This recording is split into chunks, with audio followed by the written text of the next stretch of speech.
peuple lobe oyo azolanda biso aza témoin makambo nyonso na loba film asuka aza lokola acteur à film pourquoi loba na lui bongo makambo ya Aerogar wana bakenda kozwa mbongo ya crédit et même savent oyo nazoloba oyo akonie a benganga tosala na ye émission ya débat contradictoire eza bongo te wana eza lukuta eza bijou na ye te Marie-Thérèse asalaki point de presse Jean-Marie Kassamba azalaki ba journaliste ya Kinshasa bazalaki wana epa biso ye moko azalaki clair ayebisaki bango boye ça c'est mon projet à moi même le plan c'est le plan de Marie-Thérèse et ça plan na bango te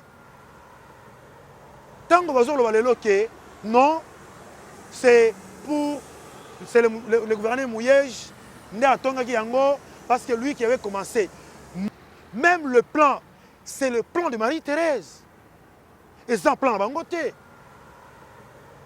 tango bazoloba lelo ke non c'est pour le gouverneur Mouyej nde atongaki yango parce que lui qui avait commencé tango ekomi kitoko epesi beauté à pays epesi beauté à province nde bandi ko s'approprier yango mais boza lokuta makasi hein bino toyeba bino ke bozalaka fort dans lokuta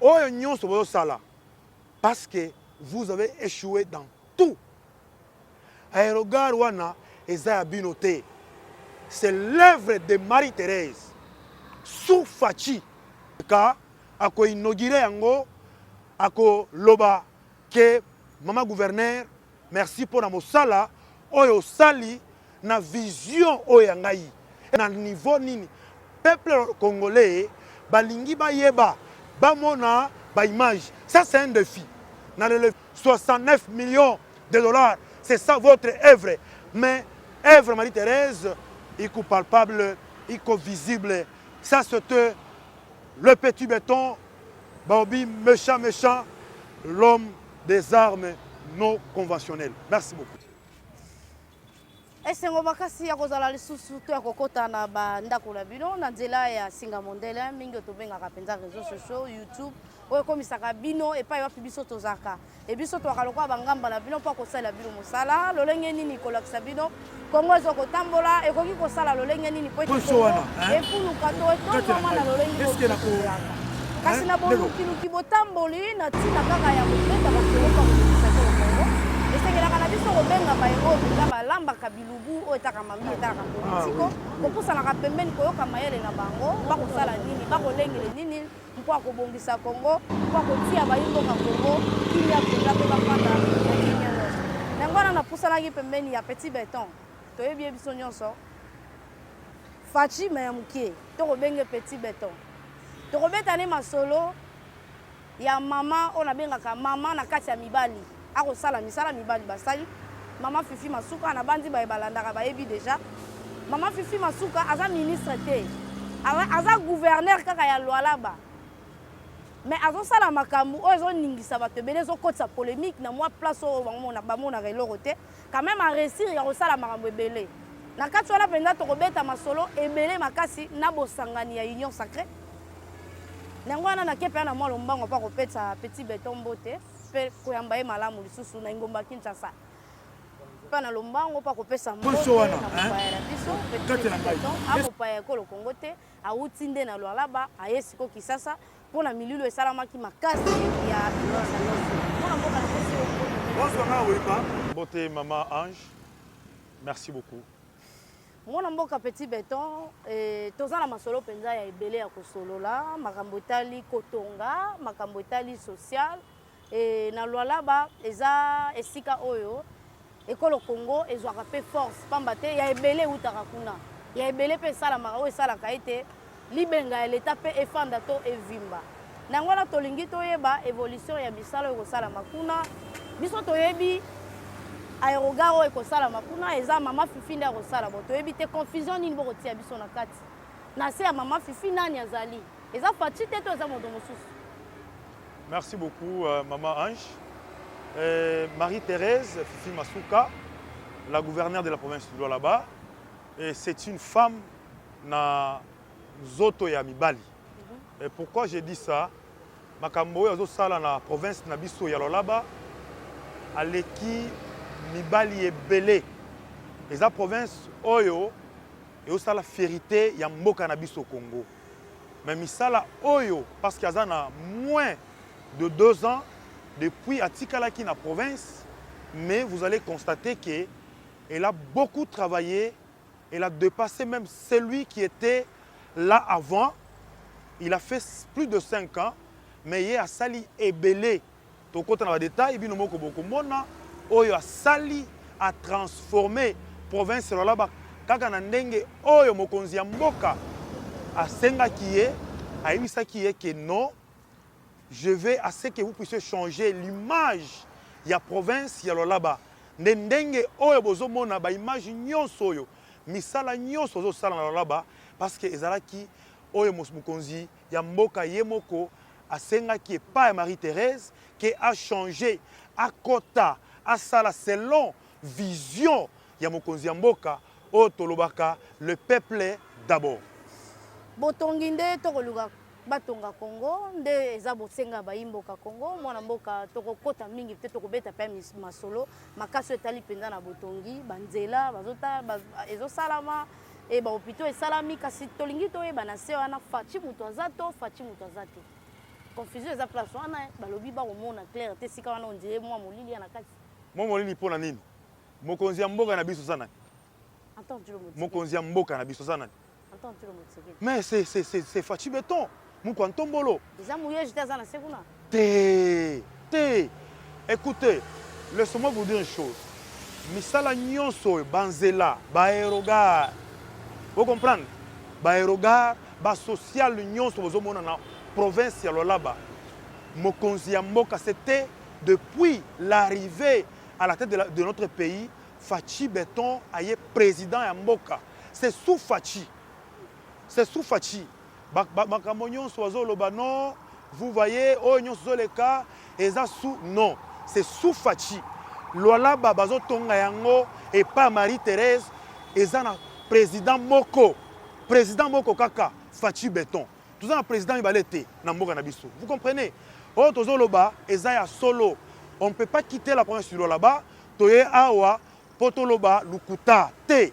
Tozana mokonzi moko oyo ba pays oyo nyonso à l'étranger ba yebike tozana président moko na mboka na biso Fachi Beton na Marie-Thérèse azosala mosala na ndenge sengeli yoyo pour répondre na vision ya mboka qui est le peuple d'abord tozana président moko oyo nyonso azoloba eza lukuta bazangi eloko koloba bozotangela biso moyege asala kini na province asala kini na province atike biso nina atike biso na province nini sabi mama Fifi Masuka kotonga na mbongo na ete za mbongo mais oui mais celui qui était avant elle yepé bande ko sala na place ya l'état ezaki mbongo na ete mais d'ailleurs pour votre information lui qui était là avant ko zo ba crédit ba pression na ba entreprise na ozo bisabina solo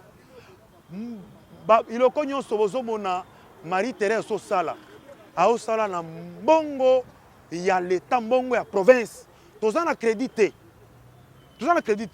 ba aérogar banzela makambo nyonso bozomona ba éclairage public ba sécurité à stabiliser province ezalaki na ba insécurité ezana mbongo ya province tozana crédit ya motuté mais tuna bango ndenge nini batikalaki province na crédit mais maman a foutu ba mbongo nyonso wana oyo batikaki na crédit a foutu yango nyonso hadi bakosa bino te awa na kin oyo bazosala na province Lualaba et pas Marie-Thérèse Fifi Masuka Saini gouverneur ya province Lualaba eza sous Fachi eza moto mosusu te au président Songolo Pakala bazokosa bino te bazokosa bino ebele awa na province biso toye awa pour to éclaircir population congolaise d'une manière générale, en particulier la population lualabaise. Bazo kosa makambo nyonso oyo et au salema na lualaba eza sous Faci depuis que Faci aza président, azui présidence, azui commandement ya mboka na biso ne Marie-Thérèse azo transformé, azo sala que province de lualaba échanger ba image.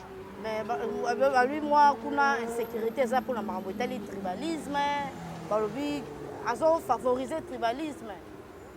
Et Madame Ange, na comprendre que oh chef de l'État lobaki na Lubumbashi que bando ki baza ebele, oui je comprends vite. Ce qui est dans la moto, oh yazo sala sans tribalisme.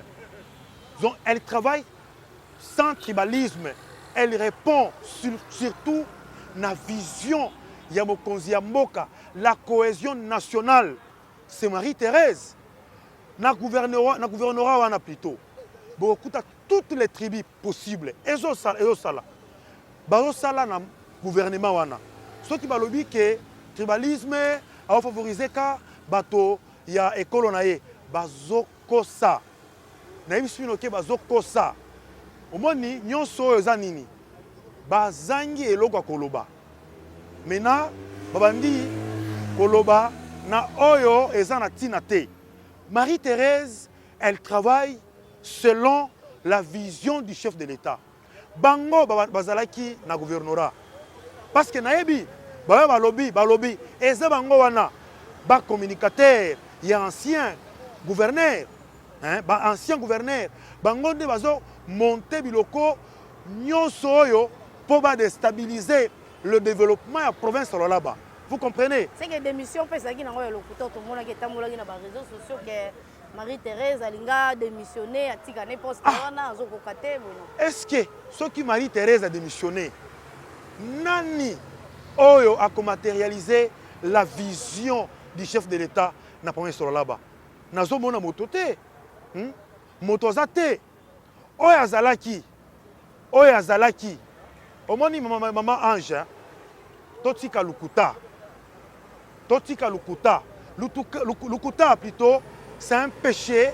Lukuta c'est une force lourde parce que bako licencié yo pour la lukuta bake bazui bakoti bazui ba démission na bango ya lukuta babwaki na réseaux sociaux pour batie ba confusion makasi et pas la population. Oh, Marie-Thérèse, Fimasuka a démissionné.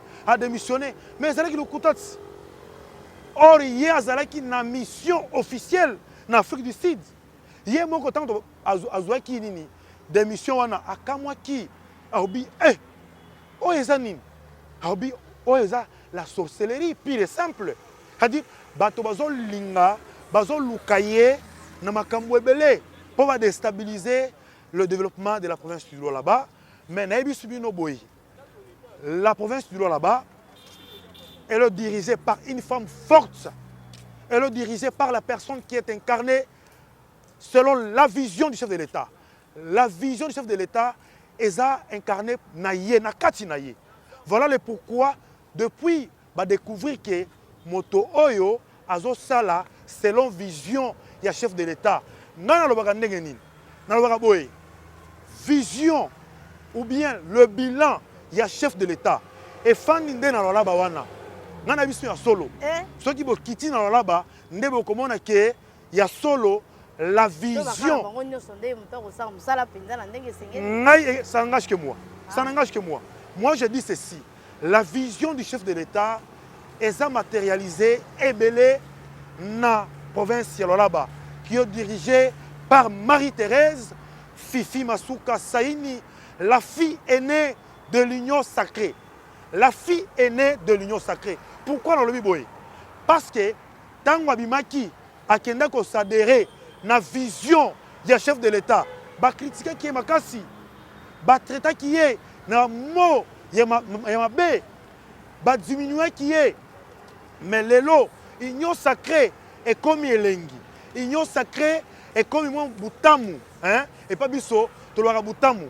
L'union sacrée est comme bien babandi koloba oh biso biso babandi koluka bacréer union sacrée na bango wana. Mais union sacrée oyo eza reconnu, eza union sacrée oyo Marie-Thérèse abandi ko diriger yango. Nde union sacrée bango tango akotaki bandi ko finga ye. Oh, aza très triste. Akeko salaboye, askoko salaboye, akeko salaboye. Mais lelo union sacrée est comme malamu. Pourquoi? Parce que bandi ko mona ba free ya union sacrée. Ba free union sacrée eza malamu lelo ba ngo ba yebele. Mais ba ye union sacrée toza besoin ba to nyoso boya. Mais bolanda ligne de conduite ya union sacrée. Boya ko perturber union sacrée. Parce que union sacrée ezana elamoko ya bien oyo vision oyo Marie-Thérèse a adéraki déjà tongo bon traité qui est de tous les mots mais lelo toyebike union sacrée nous sommes de bons côtés. Regard ezandengeni aérogar ezotongama pas mouillage to maman Fifi nde azana simanango beta biso lisolo aérogar wana. Maman Ange, merci beaucoup pour cette question, parce que c'est une question pertinente, et surtout Mikoloyo, Ndongolo Miso, Bazobelango Makas. Nous avons suivi beaucoup plus dans les réseaux sociaux, na Facebook, Instagram, WhatsApp, Kolobali Sousouté, Evre Nabiso, Eza Bijou Nabiso, et Boye Naboye. Mais moi je me pose la question. Peuple lolobe oyo azolanda biso aza témoin makambo nyonso na loba soki nakosi nga nafanda na Kinshasa te nafanda na Lubumbashi te nafanda na Likasi te nafandaka nde na Lualaba omoni acteur à film na début ya film azalaka lokola mwa kizengi babetaka ye baridikile azalaka ye makasi basalaka nyonso balingaka kaka na suka ya filme ndo amimisaka ke naza acteur ya solo ya filme nde oyo tozomona na Lualaba film asuka aza lokola acteur ya filme. Pourquoi na lui bongo makambo ya aérogar wana bakenda kozwa mbongo ya crédit et même savent oyo nazoloba oyo akoniye a benganga tosala na ye émission ya débat contradictoire bazwaki mbongo ya crédit na mbongo ya crédit wana baliaki yango tango baliaki yango bazalaki kaka na plan moko ya mwa petite chose moko boye balinga batongela balolabe en plus cela bakenda bazwaki bamwa intérêt moko makasi mpo na aérogar wana. Marie-Thérèse aye alobi te avant bobanda kotonga yango quand ils sont en train de parler non aérogar oyo eza ya biso na ancien gouverneur alekaki na top Lualaba Papa Mouyeji alobaki ke non ila ni bijou yangu ila ntuka njo bijou yangu te nga naboyi ye nayebisi ye bongo eza bongo te wana eza lukuta eza bijou na ye te.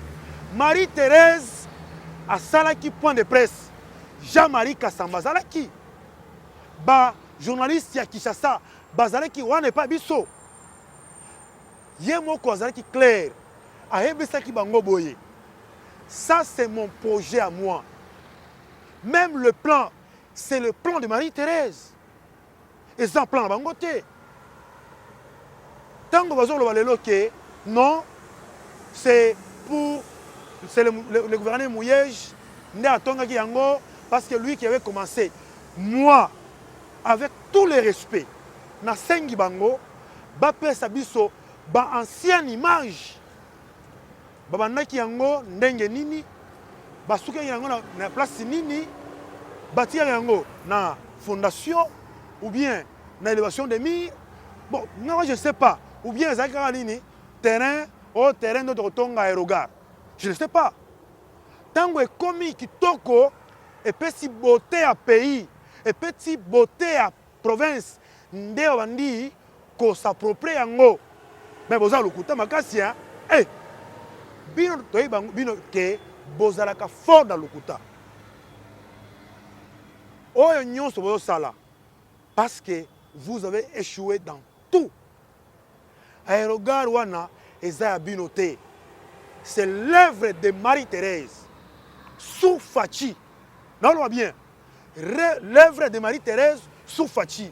C'est-à-dire, chef de l'État, tant que l'État, a inauguré yango, a loba, que maman gouverneur, merci pour la mosala, oyo sali, na vision oyangai. Et cette vision, c'est ça la vision de l'État. Mais bino, vision na bino, et zalaki, ba milice oyo, pour créer, pour déstabiliser la province. Nde vision na bino. Bolinga ki bo adhérer na vision de l'État te. Mais lelo, ce qui moi eloko moko batongi boye, non voilà, eza oyo muye atikalaki yango na ndenge nini, na niveau nini. Peuple congolais balingi ba yeba, ba mona ba image. Ça c'est un défi. Na le lever défi. Bo boaki la biso ba image oya kala.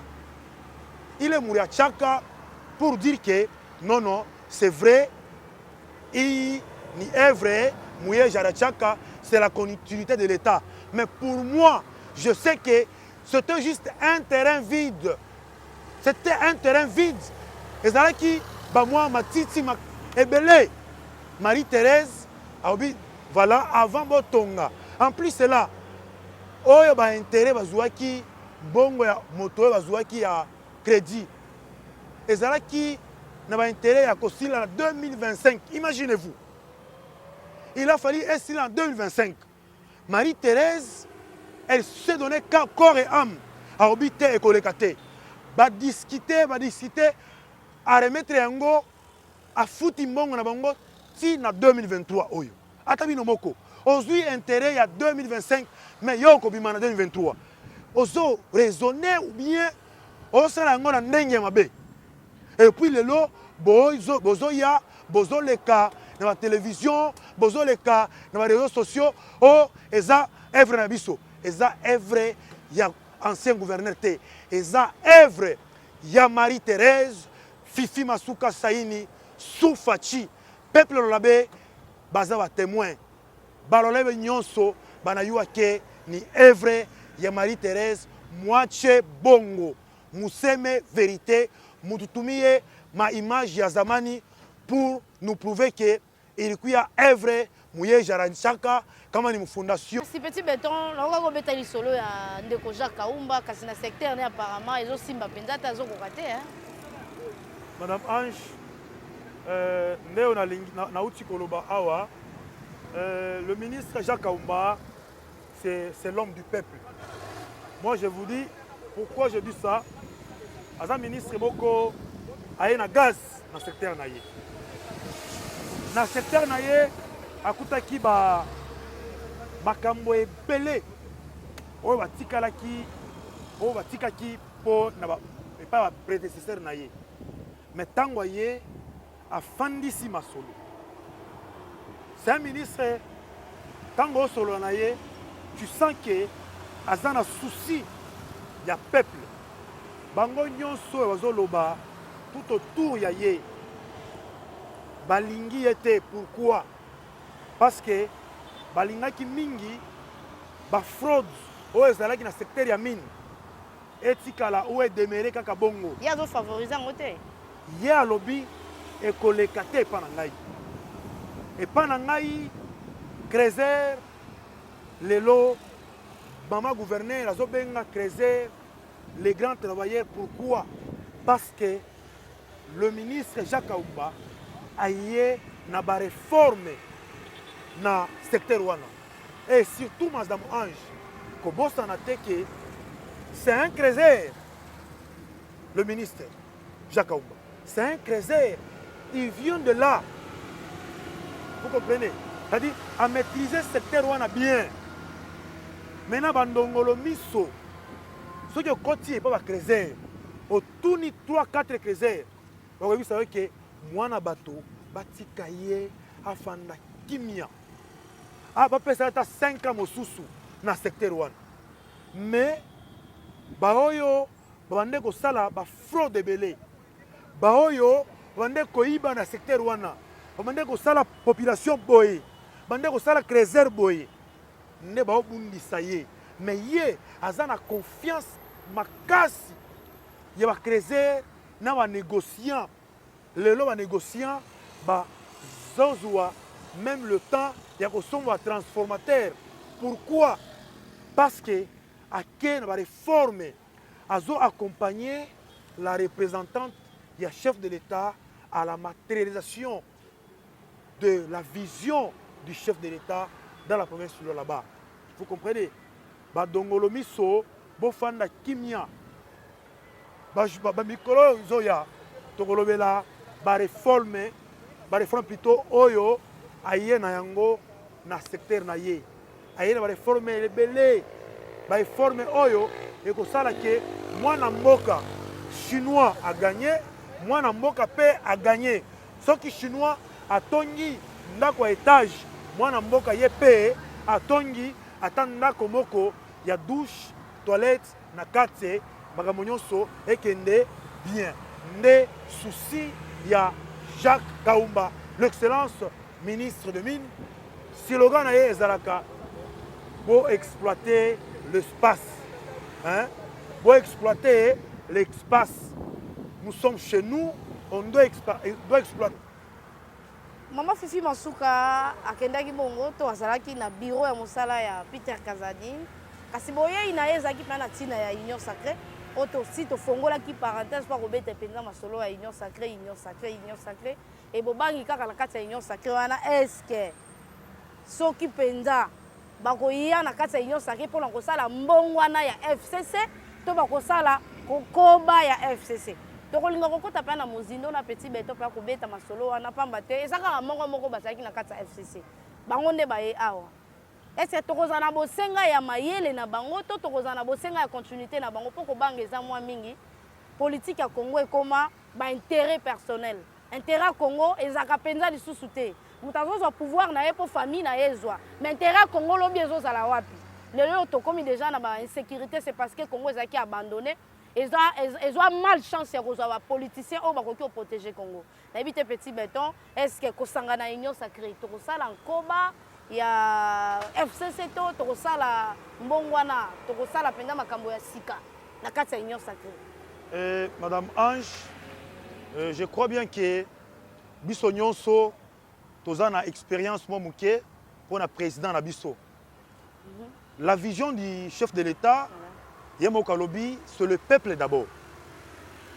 Yé Azana Makambo, Oyo, Yakolobake, non, tango parce que bino boye, il faut tout changer, et zala nous d'abord, te. Yé atikali na position na yé. Oye Union Sacrée, toza besoin na bato nyonso. Toza na bato, toza besoin na Congo Mobimba, ba derrière na Union Sacrée. Mais Tolanda, ne vision. Il y a chef de l'État, c'est là où il y a un problème.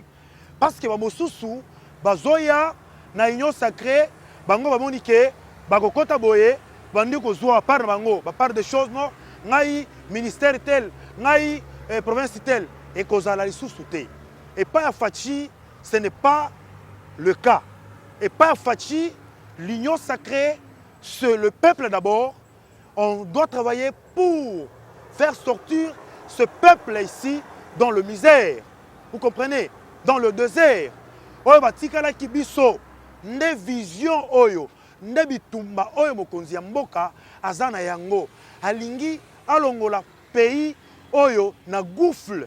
Maintenant bato bosusu, bango bazana ki FCC na esprit bango wana ya ki FCC na kati. Bango bamona ke tango bazongi boye non, tokende tobanda kozwa la part des choses non. Nana zui parti oyo, yozo parti wana, le peuple est à oublier. Et pas Fachi, c'est le peuple en première, le reste en deuxième. C'est ça. C'est-à-dire, Magamou FCC et Zaya FCC. Oya biso Union Sacrée et Tikali pour la Union Sacrée. C'est ça. Moi, je suis eza penza eyano malamu pamba te kobanga makasi eza kaka place wana tosi tomesanaki balatisaka bapopulation polo mpo akende kotika bango na stade population balatisaka ye polo mpo akende kotika bango place oyo tozali na palais du peuple mpo na baintérêt na bango personnel preuve ane soki faci abengaki bato te population aya kosadere na kati ya kokota na kati ya armée te tolingaki totikaka lokola bazololo tokobondela force régionale mpo ete abundisa M23 oyo biso toza na mibali donc ezalaki absence ya bapoliticien na kati ya engomba to na kati ya mabele to na kati ya ekolo Congo elelo oyo bapolitique baye kozwa mayele mpo akotonga Congo kosangana kitoko kasi kosangana mpona kosala mbongwana ya Congo nde kozala esengo na biso mpona kosala social ya Congo ekozala esengo na biso lelo oyo farine ya maïs exade ezali mwa problème na kati ya baprovince ebele na Kisasa eza mwa bokeseni pamba te masango ezalaki na ba 2000 lelo tokomi ekomi ekiti makasi ekomi na ba 1400 1300 mais na baprovince emati fois 2 na Lubumbashi koloba te emati mpenza partout yango tokobeta lisusu eloko nini lisusu ezoleka lisusu na Lualaba bango mpe lisusu basali lisusu nini mpona makambo etali masango mwana mboka esika wana mpe omeka kotia mpe mwa mungu wana esika wana. Merci beaucoup Maman Ange.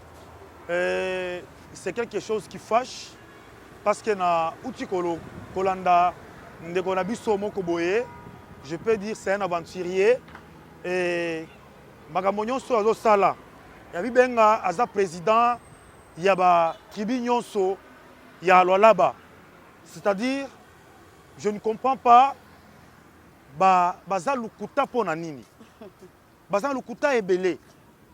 Nous avons toute une réalité na makambo ya farine parce que yé na koloba na ye alobi no Marie-Thérèse a dirigé bien te parce que ba pauvre bazan accepté ya kosomba nini farine. Mais moi je ne comprends pas, est-ce que réellement il peut passer, c'est un papa je crois, il peut passer devant une personne ou devant le chaîne de télévision ou devant le gens pour commencer à parler de choses plutôt qui ne cadrent pas ou de choses qui ne tiennent pas debout. Parce que moi je ne comprends pas. Je m'étonne si réellement c'est un Lualabé ou bien il est venu na coin moko boye. Parce que eza lukuta moko ya haut niveau. Lukuta moko ezopesa mwakanda. Tango zoloba que à l'époque il y a un ancien gouverneur Bunga ezalaki na 2000 francs un sac. Ça m'étonne. Bango moko baza na ba réalité oyo batikaki na province bayebi bien. Vous nous avez laissé comment? Vous nous avez laissé comment? La province dans quelle situation? Dans des histoires sans traçabilité, dans des choses on ne savait pas qui fait quoi. Mais les lots, vous avez les kilos de passer pour commencer à critiquer ou dire que non, l'ancien gouverneur a dirigé bien du côté farine ou du côté social à bateau. Mais laissez-moi vous dire une chose. Moi, j'ai toutes les réalités. J'ai toutes les réalités. Pourquoi je dis ça? L'histoire, il y a Murikita. Oh, Kando, oh, Boye na Boye. Murikita wana. Ngana zana la réalité. Oh, yé moko azoloba na monoko na ye. Bozouaki masangu na ye. Boke bozui masangu na ye. Bo escroquer ye. Ti lelo bofuti nano te. Et bozouaki nini quantité moko ya farine. Bo memaki yango na Lubumbashi. Mais bino bozalaki ya gouverneur ya province ya Lualaba. Boyo kata bino moko la sorcellerie. Yo monto ozo diriger province ya Lualaba. Mais pourquoi kozua farine otie kotika yango na province mosusu? Olingi osala nini? Tout ça en réalité, mais oui. Masangu na Luala ba pour quitter la province mususu. Mais oui. Ceux qui ba likanisini ya bénéfice to azaki na likanisini. Na yebite ye moto oyo aleki. Oyo moto aleki alobi ke ye aza président ya ba tribu nyonso ya Lualaba. Ye a sa réponse parce que ye ayebi makambo oyo peuple Lualabé. À l'époque, il y a un ancien gouverneur. Laissez-moi m'exprimer en Swahili pour que Bango Nyonso Bayoka. Ça ne dérange pas, papa. Nous avons ma réalité Yote Yabunga ya Murikita. Ancien gouverneur, arrivé à Bunga Bamulaba. Anenda Kubujisha Kulubumbashi. Imaginez-vous. Ça, ce sont des révélations. Je on a idée. On doit beaucoup plus de respect à Marie-Thérèse. On doit beaucoup plus de respect à elle. Parce qu'elle ne peut jamais faire ça. Elle a l'amour de la province Naye. Elle a l'amour de la ville de Kolosi. Pourquoi? Parce que Yé, Jo, Mama Yetu, en a ma réalité, Yote, Yaché Balolabe.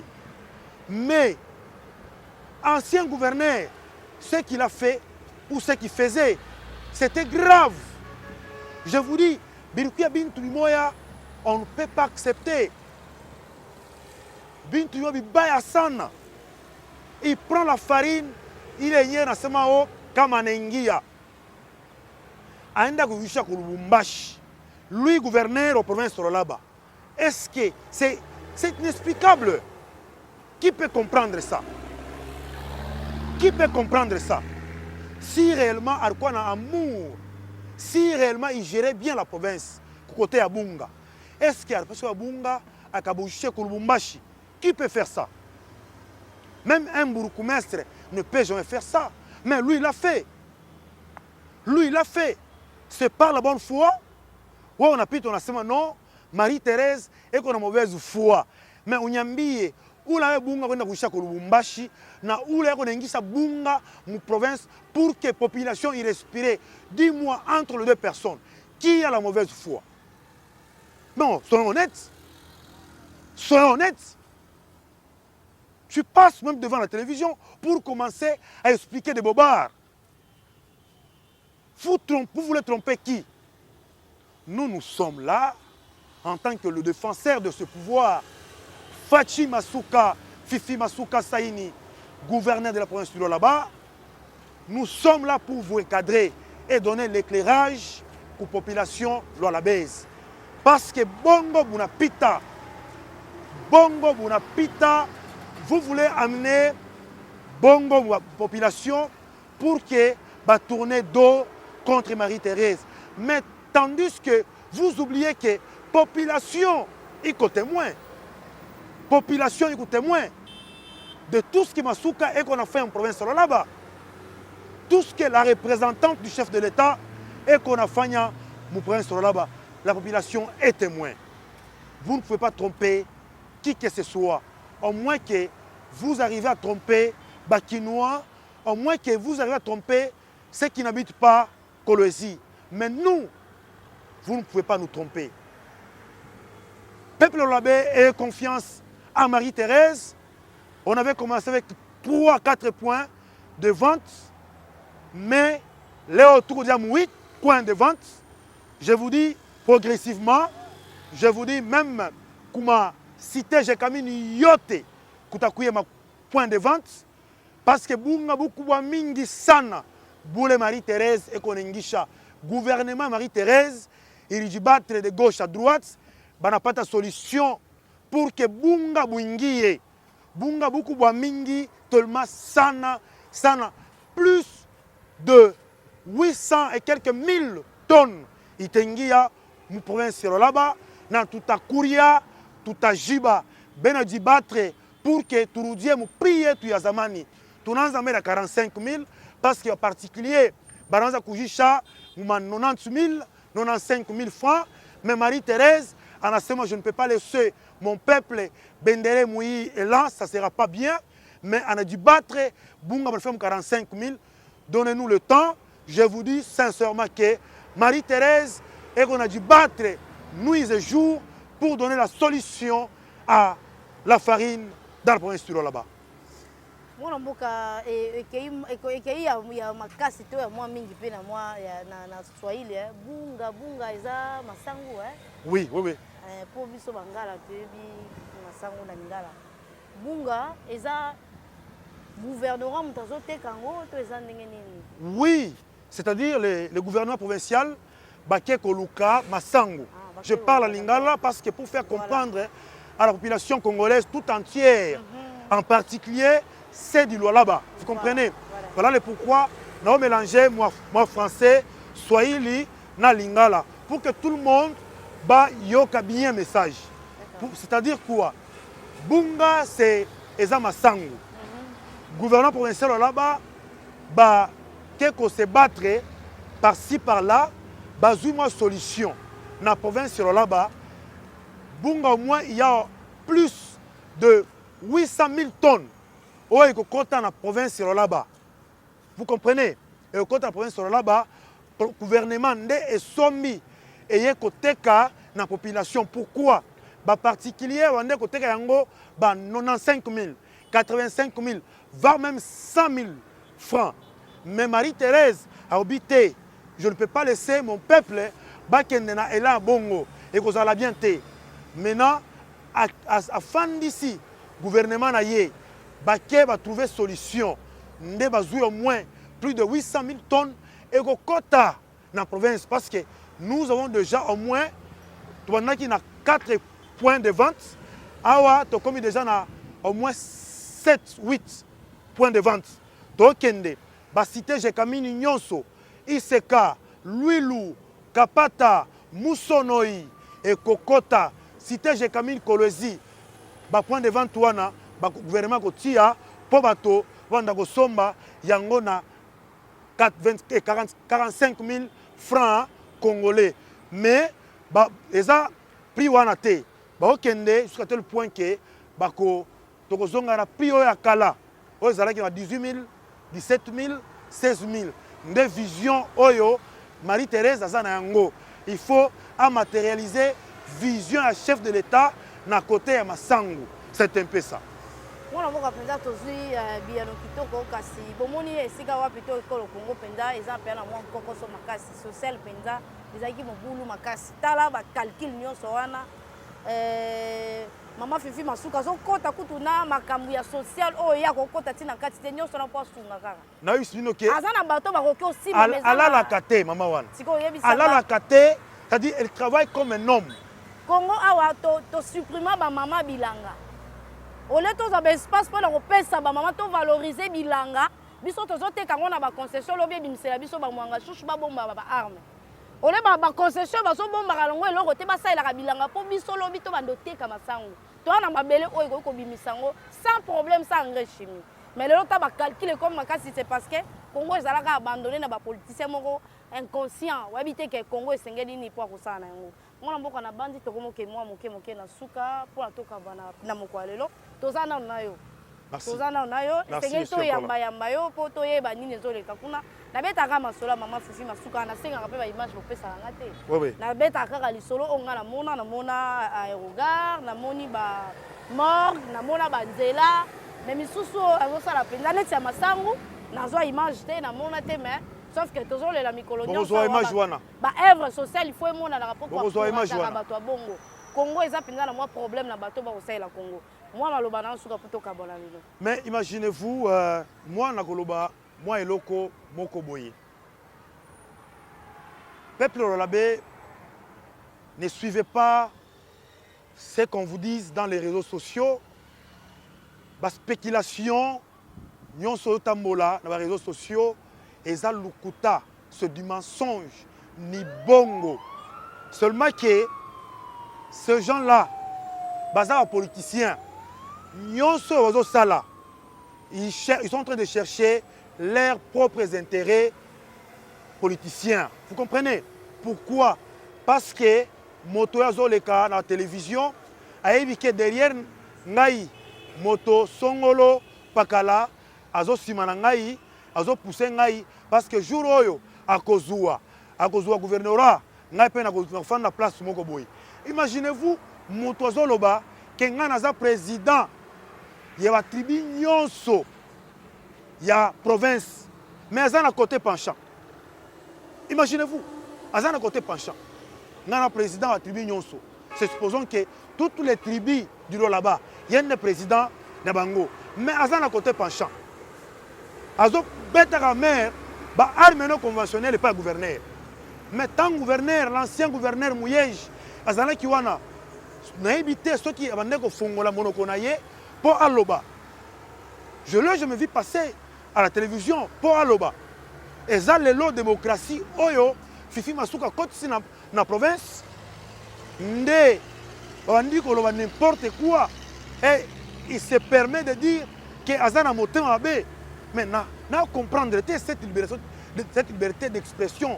Nous comprendre la libertinage ou bien la liberté d'expression. C'est-à-dire, motozo monaye azana en makasi et pas gouverner la province là-bas. Pourquoi tout ça?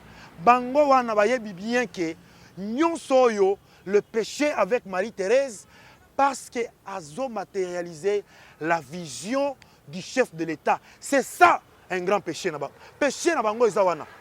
Ce qui Marie-Thérèse a dit que ça, la rencontre, il y a vision, il y a chef de l'État. Lelo, babeti maboko, bande ko beka boko, non voilà boyo tolingi. Mais tango oya zalaki wana, a dit que ça la contre vision chef de l'État. Lelo, voilà, c'est un péché. Tango a changé l'image, il y a province ya loalaba, ne osala bango mabe. Bokende, binomoko. Ezali ba quartier moko mosusu, ezali ba quartier rouge. Nga naza free ya Kamanyola. Quartier na ngai tozalaki na banzela asphalté te. Mais lelo, je suis fier. Marie-Thérèse est venue dans mon quartier. Tobotamaki, tomonaki ata moi 1 mètre te. Mais lelo nous avons plus de 10 avenues asphaltées dans le quartier na ngai. Kasulu ezalaki lelo za la commune ezalaki quartier moko quartier rouge pour na bango pour l'ancien gouverneur. Mais lelo Marie-Thérèse alobi il n'y a pas de parti pris. Oh yo na ofanda na ville yo ofanda na ceux qui na quartier yo ofanda na communauté yo ofanda na golf.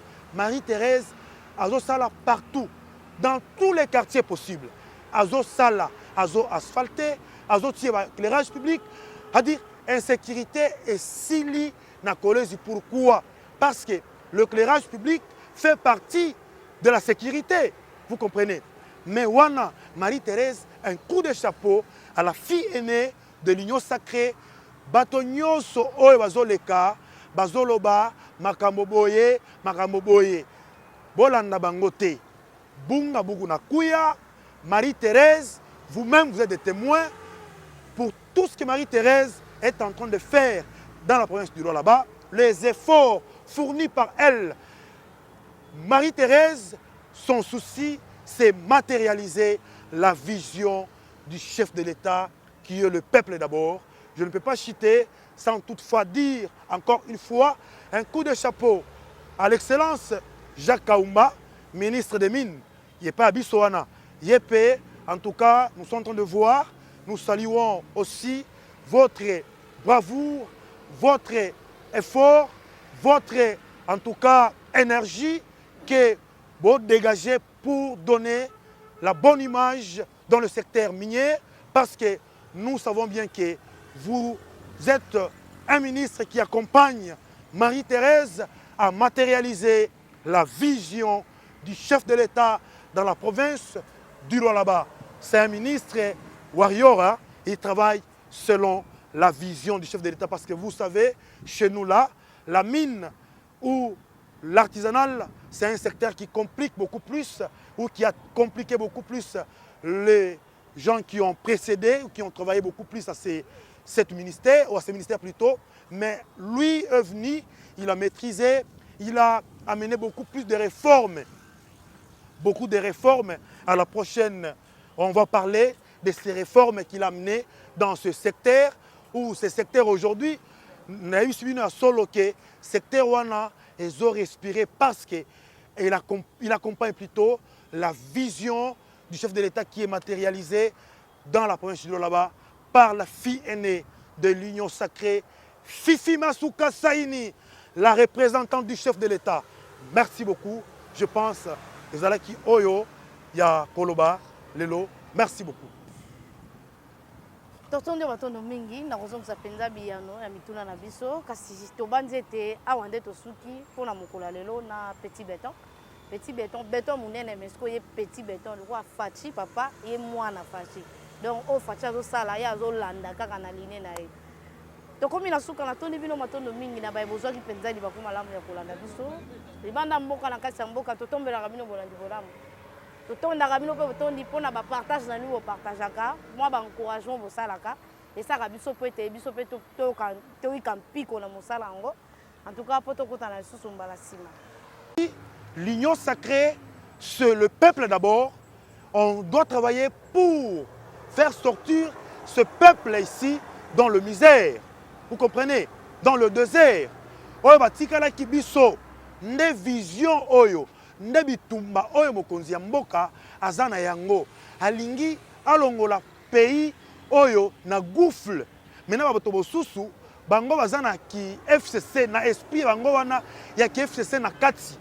Bango bamona ke tango bazongi boye non tokende tobanda kozwa la part des choses non nga nazwi parti oyo yozo parti wana le peuple ezala oublié te et par faci c'est le peuple en première le reste en deuxième c'est ça c'est-à-dire makambo FCC eza FCC oya biso union sacrée etikali pona union sacrée c'est ça mwana mboka sikoyo eza penza eyano malamu pamba te kobanga makasi eza kaka place wana tosi tomesanaki balatisaka bapopulation polo mpo akende kotika bango na stade population balatisaka ye polo mpo akende kotika bango place oyo tozali na palais du peuple mpona baintérêt na bango personnel preuve ane soki faci abengaki bato te population aya kosadere na kati ya kokota na kati ya armée te tolingaki totikaka lokola bazololo tokobondela force régionale mpo ete abundisa M23 oyo biso toza na mibali donc ezalaki absence ya bapoliticien na kati ya engomba to na kati ya mabele to na kati ya ekolo Congo elelo oyo bapolitique baye kozwa mayele mpo akotonga Congo kosangana kitoko kasi kosangana mpona kosala mbongo na Congo nde kozala esengo na biso mpona kosala social ya Congo ekozala esengo na biso lelo oyo farine ya maïs exact ezali mwa problème na kati ya baprovince ebele na Kisasa eza mwa bokeseni pamba te masango ezalaki na ba 2000 lelo tokomi ekomi ekiti makasi ekomi na ba 1400 1300 mais na ba province emati fois 2 na Lubumbashi koloba te emati penza partout yango tokobeta lisusu eloko nini lisusu ezoleka lisusu na Lualaba bango mpe lisusu basali lisusu nini mpona makambo etali masango mwana mboka esika wana mpe omeka kotia mpe mwa mungu wana esika wana. Merci beaucoup maman Ange. C'est quelque chose qui fâche parce que na uti kolanda ndeko na biso moko boye je peux dire c'est un aventurier et makambo nyonso azosala ya bibenga aza président ya ba tribu nyonso ya Lualaba c'est-à-dire je ne comprends pas baza lukuta pona nini baza lukuta ebele. Nous avons toute une réalité na makambo ya farine parce que yé na koloba na ye alobi no Marie-Thérèse a dirigé bien te parce que ba pauvre bazan accepté ya kosomba nini farine. Mais moi je ne comprends pas, est-ce que réellement il peut passer, c'est un papa je crois, il peut passer devant une personne ou devant le chaîne de télévision ou devant le gens pour commencer à parler de choses plutôt qui ne cadrent pas ou de choses qui ne tiennent pas debout. Parce que moi, je ne comprends pas. Je m'étonne si réellement c'est un Lualabé ou bien il est venu na coin moko boye. Parce que eza lukuta moko ya haut niveau. Lukuta moko ezopesa mwakanda. Tango zoloba que à l'époque il y a ancien gouverneur, Bunga Ezalaki na 2000 francs, un sac. Ça m'étonne. Bango moko, baza na réalité. Oyo batikaki na province. Bayebi bien. Vous nous avez laissé comment? Vous nous avez laissé comment? La province, dans quelle situation? Dans des histoires sans traçabilité. Dans des choses, on ne savait pas qui fait quoi. Mais les lots, vous avez les kilos de passer pour commencer à critiquer ou dire que non, l'ancien gouverneur a dirigé bien du côté farine ou du côté social là-bas. Mais laissez-moi vous dire une chose. Moi, j'ai toutes les réalités. J'ai toutes les réalités. Pourquoi je dis ça? L'histoire, il y a Murikita. Oh, Kando, oh, Boye na Boye. Murikita wana. Nga za na réalité. Oh, ye moko azoloba na monoko na ye. Bozwaki masangu na ye. Boke bozwi masangu na ye. Bo escroquer ye. Ti lelo bofuti nano te. Et bozwaki nini quantité moko ya farine. Bo memaki yango na Lubumbashi. Mais bino bozalaki gouverneur ya province ya Lolaba. Boyo kata bino moko la sorcellerie. Yo monto ozo diriger province ya Lolaba. Mais pourquoi kozua farine oke kotika yango na province mosusu? Olingi osala nini? Tout ça en réalité mais oui. Masangu na Lolaba pour ketika na province mosusu. Mais oui. Ceux qui ba likanisini ya bénéfice to azaki na likanisini. Na yebite ye moto oyo aleki. Oyo moto aleki alobi ke ye aza président ya ba tribu nyonso ya Lolaba. Ye a sa réponse parce que ye a yebi makambo oyo peuple Lolabé. À l'époque, il y a un ancien gouverneur. Laissez-moi m'exprimer en Swahili oui. Pour que bango nyonso bayoka. Ça dérange pas, papa. Nous avons ma réalité yote ya bunga ya Murikita. Ancien gouverneur arrivaka bunga bwa Mulolaba. Anenda kubujisha kulubumbashi. Imaginez-vous. Ça sont des révélations ni miambia. Je me on a idée ya kusema ke on doit beaucoup plus de respect à Marie-Thérèse. On doit beaucoup plus de respect à elle. Parce qu'elle ne peut jamais faire ça. Elle a l'amour de la province naïe. Elle a l'amour de la ville de Kolosi. Pourquoi? Parce que yé jo mama yetu. Ana ma réalité yote ya cheba lolabe. Mais ancien gouverneur, ce qu'il a fait ou ce qu'il faisait, c'était grave. Je vous dis, Birukia Bintu Moya, on ne peut pas accepter. Bintu Moya sana. Il prend la farine, il est hier dans ce mao comme un engia. Aenda kuvisha kulubumbashi. Lui gouverneur au province de Lolaba. Est-ce que c'est inexplicable? Qui peut comprendre ça? Qui peut comprendre ça? Si réellement Arquan a amour, si réellement il gérait bien la province, côté Abunga, est-ce qu'il y a parce que Abunga a kabouché Kulubumbashi? Qui peut faire ça? Même un bourgmestre ne peut jamais faire ça. Mais lui, il l'a fait. Lui, il l'a fait. C'est par la bonne foi.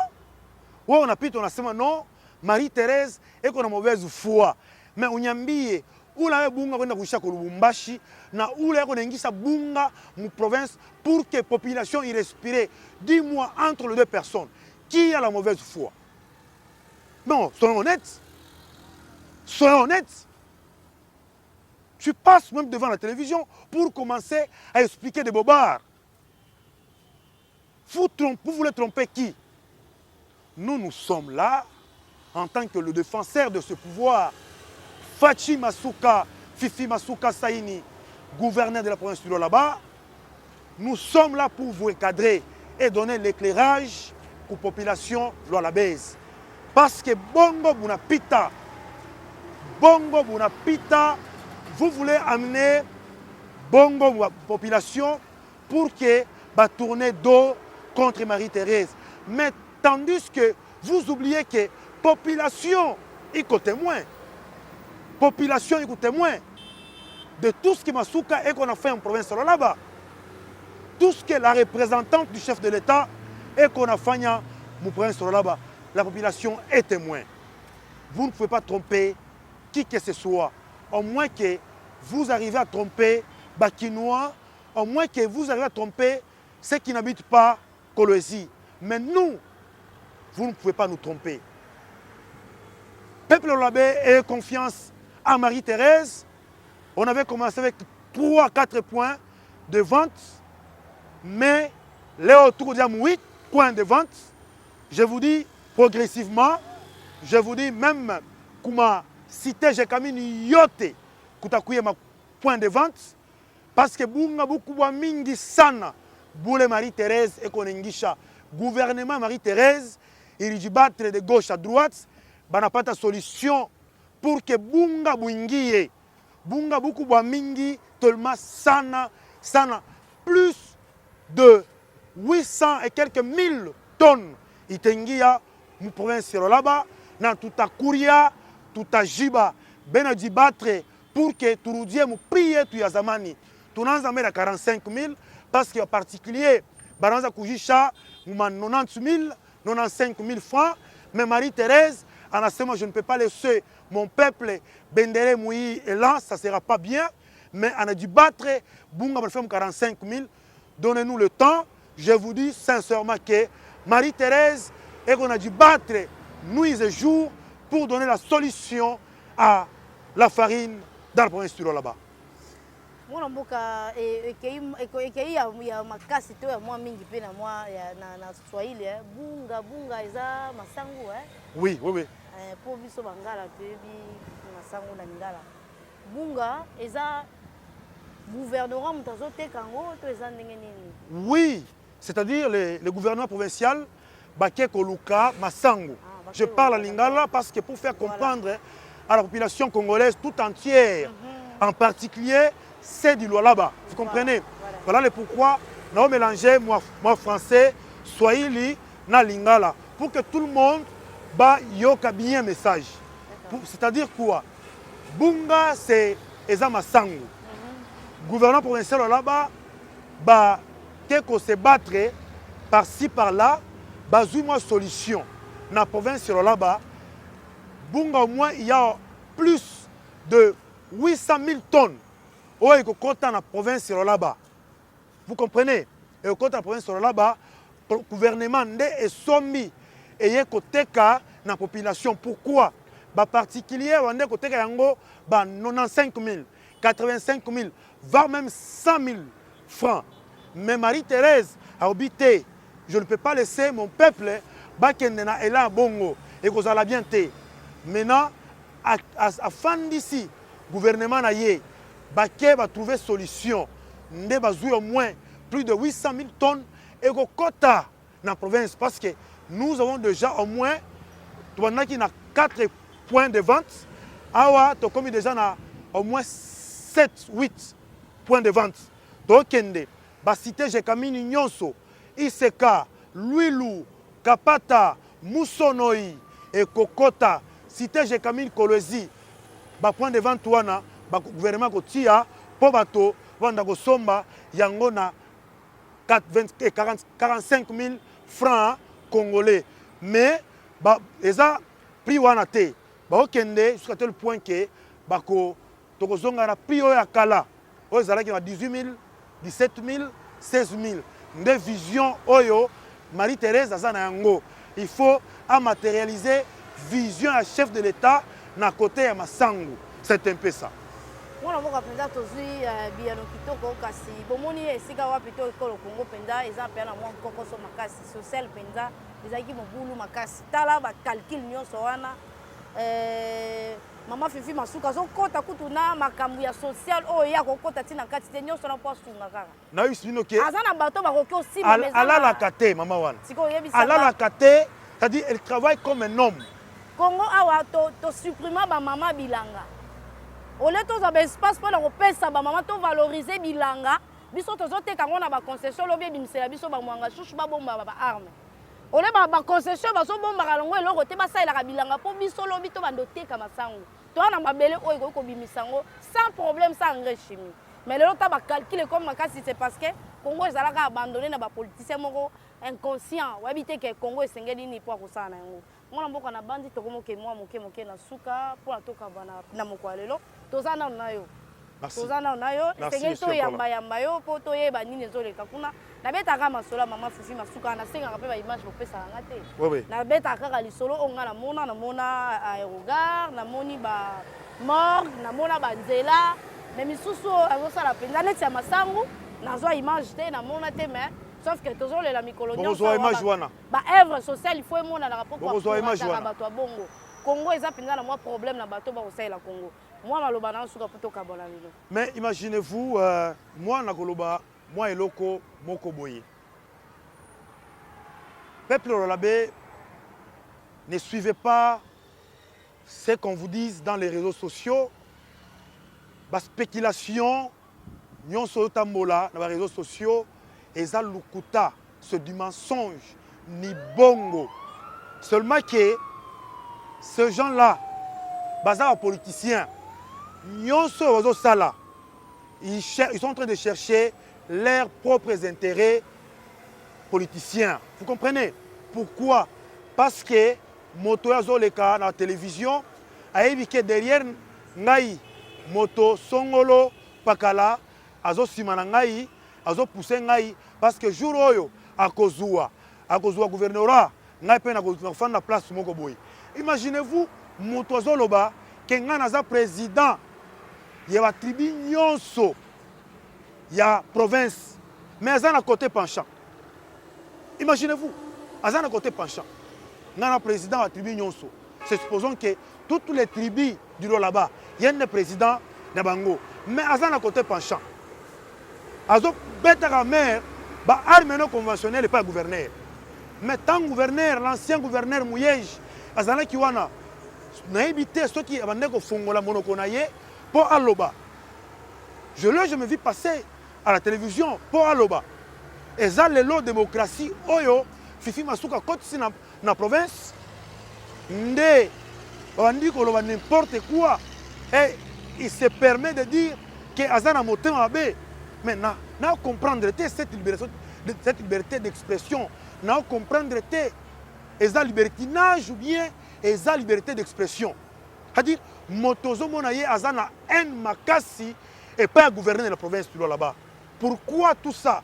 Bango wana bayebi bien que nyonso yo le péché avec Marie-Thérèse parce qu'elle a matérialisé la vision du chef de l'État. C'est ça un grand péché. Péché na bango ezawana. Ce qui Marie-Thérèse a dit que ça à l'encontre, il y a vision, il y a chef de l'État. Lo babeti maboko, bande ko beka boko non voilà boyo tolingi. Mais tango oya zalaki wana a dit que ça là contre vision chef de l'État. Le lo voilà, c'est un péché. Tango a changé l'image de la province ya Lualaba ne osala bango mabe bokende bino moko ezali ba quartier moko mosusu ezali ba quartier rouge nga naza free ya Kamanyola quartier na ngai tozalaki na banzela asphalté te mais lelo je suis fier Marie-Thérèse est venue dans mon quartier tobotamaki tomonaki ata moi un mètre T.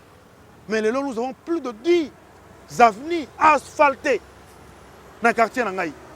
Kassoulou, Ezalaki, le long, dans la commune, Ezalaki quartier Moko, quartier rouge, pour Nabango, pour l'ancien gouverneur. Mais le long, Marie-Thérèse, à l'objet, il n'y a pas de parti pris. Oh, il y a au fond de la ville, il y a au fond de ceux qui sont dans le quartier, il y a au fond de la communauté, il y a au fond de la golf. Marie-Thérèse, Azo Sala partout, dans tous les quartiers possibles. Azo Sala, Azo asphalté, Azo éclairage public, c'est-à-dire insécurité et sili na kolezi. Pourquoi? Parce que l'éclairage public fait partie de la sécurité. Vous comprenez? Mais wana, Marie-Thérèse, un coup de chapeau à la fille aînée de l'Union sacrée.